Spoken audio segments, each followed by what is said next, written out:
Okay, this is our Statler stitcher. We've just done our update to 7.5, yay us. And now we are looking at our new screen because it comes in with a tiny, tiny grid. And I want to show you how to fix that because for me, I use my grid a lot to demonstrate to my customers how dense your quilt's going to be. So I use a piece of grid, and I will put at the end of the video where you can order this, but this is a 1 inch right here. You can see that 1 inch, and if you put it up to that screen, there is no way that that grid in that screen is 1 inch. So for a 1 inch grid, I want to change that in my new software to a 1 inch grid.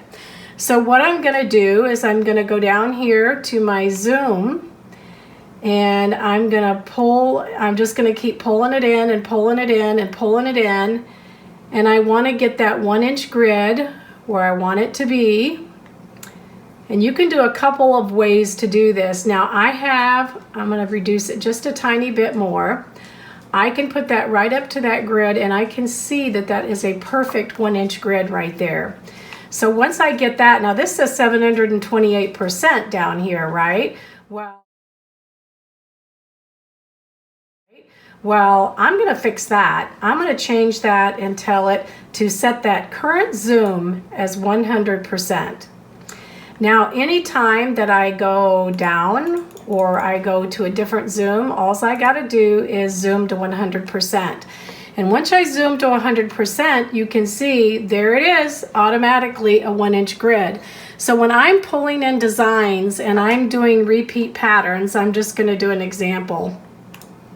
I'm going to use, I'm going to hit repeat patterns. Okay, I'm going to back up a minute so that you can see this because now I've zoomed in so much that you can't see everything. So hang on. Okay, so now we can see the whole screen, and I'm going to explain why this is important for me with my customers to have my screen at 100% or my grid at 1 inch and 100%.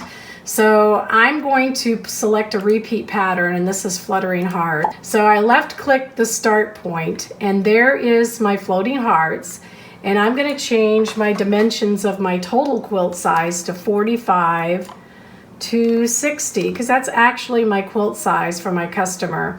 I really like the spacing. I might minus that 0.25 just a little bit.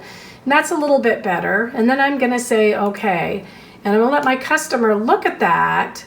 And I'm going to explain to her if I put this screen and I zoom it to 100% here on the screen for my customer, and I show them that this is at 100%, they can see that that is what 1 inch entails and how much of the design is going to take place.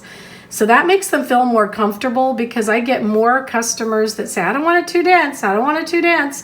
And so that makes them feel more comfortable. If I click on that design, I can show them that the width is almost 12 inches and your height is 6.5 just about. So sometimes I will go to the quilt itself and say, let's measure 12 inches on your quilt and 6.5 inches this way, and then you can see where that design is going to approximately lay. So I love to do that and show them that, and most of the time I do pull it in repeat patterns, even though when I go to quilt it, I'm probably going to make it an edge to edge, but for visual purposes, it's easier for them to see it sometimes and faster for me to do because I can do repeat patterns pretty fast that way and show them. So those are my tips for the new 7.5, changing your grid size to 100%.